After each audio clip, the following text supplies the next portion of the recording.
If your book were to be successful, what would the follow-up book be up to it?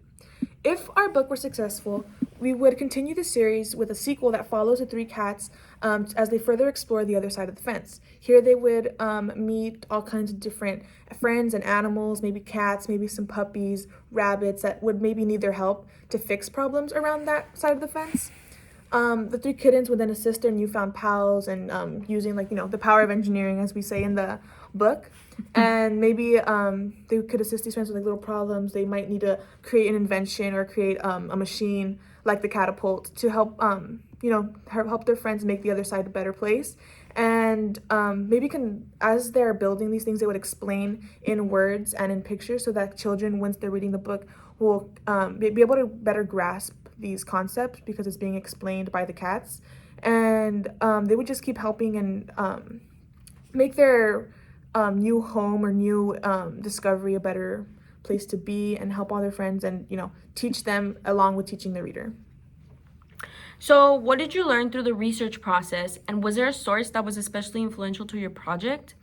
One of the most influential sources to our project was definitely children's stories that we read as children, because obviously you see all these stories, you still remember them. So they definitely had quite the impact on our lives. For example, if you give a mouse a cookie, or Mama Llama, or Chicka Chicka Boom Boom, all those kinds of stories that really stayed with you. And that's kind of the same idea we tried to replicate with our book, something that children will remember and be in the future will be like, oh, I remember reading that book. So that was definitely an intricate part of our research. What books were part of our childhood that we were like, oh my god, I still remember this book. And then as for STEM in general, shows such as Sid the Science Kid or Bill Nye the Science Guy, which we loved as children, when our teachers or our parents, or they would even come on TV, like I'd sit down and watch it. And I was thinking, and as a team we were thinking, actually we were like, what was it that those shows made us come and sit down? Because when you're older you're like, science, but as kids you're so intrigued into that. So we really took all those components and mixed them into our book. And engineering, it's a subject that it's very simple and it could also be very hard, but I'm sure that these children with a story like this, they'll be able to grasp that concept. So trying to bring the subject to life, it's in itself, it did have its challenges, because we were nervous that maybe, like as I said before, maybe engineering, maybe for some kids it might not be as simple as compared to other kids. But I think in the end the book really did grasp that, and it was all thanks to the stories that we were used to as children, and the shows and everything we took, and all the components we put together. So that was a big part of our research. And I think from our book, I think just in that aspect that our childhood and the shows that we watched, everything together, it just made the book that we have today. So the next question, what was the purpose of your interactive element and accompanying activity, and how do you enhance your theme?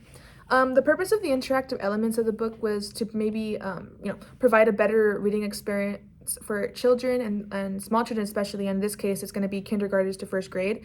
And usually with that age group, they don't really have a long enough attention span to be there and read a book without any pictures or any moving little parts or texture. That's what they're really there for. And by combining that with the words, I think that's they're better able to grasp and actually listen to what they're saying, along with having something for their eyes to look at, or something for them to feel, or something for them to spin, something for them to fold up. And that's why we did those kind of pages with the fence that folds up, or the little spinning catapult, and that kind of shows them the movement of the catapult as well. So it's teaching them along with keeping them engaged the whole entire time. We also hope that these elements that we added, the pictures, the color, all the little components, even the activity, would add dimension to the book and keep the children engaged. And that's how you, when you're actually interested in something, it's how you retain it. And that's what we hope to create with our book. As far as for the activity, along with providing the actual materials and putting enough for maybe about 3 catapults, we wanted to make them with materials that could be found in any classroom, any elementary, kinder classroom, so that even if you had 30 kids, or you had a lot of popsicle sticks, you could do it. And if you had it at home, if you had popsicle sticks, rubber bands, hair ties, there's a lot of things that you can kind of improvise with. And that's why we like our experiment, because it's very adaptable and something that you could make a lot of and everyone can do, and it's easy enough for small children to complete with the guidance of a teacher or just following the book itself.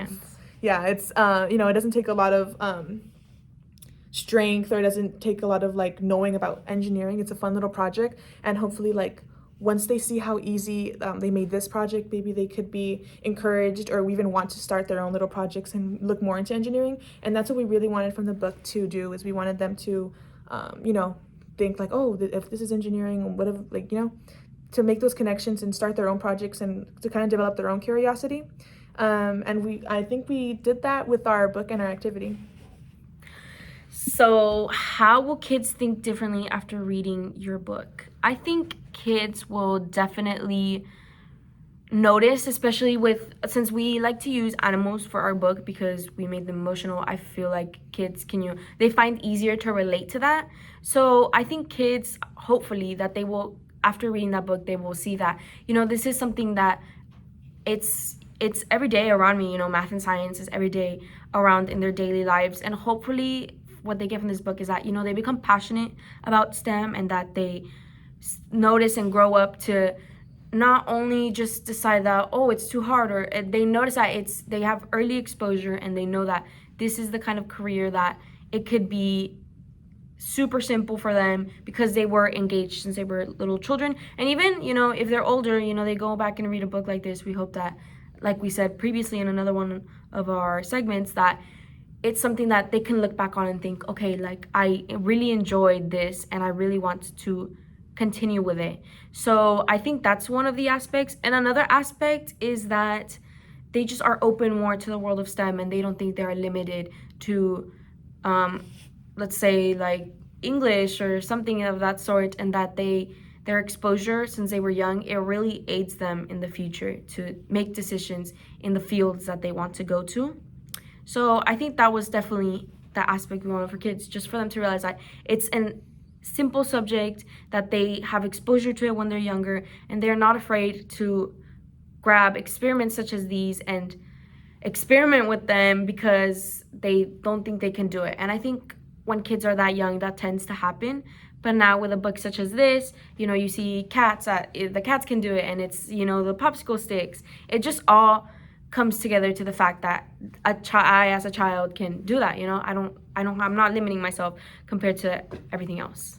So that was really the purpose of our book. We just wanted to help children see that STEM is a wonderful thing they could do, that they should not limit themselves, and that they should be exposed to these subjects because it is important in the modern world and for their personal development. Thank you. Thank you.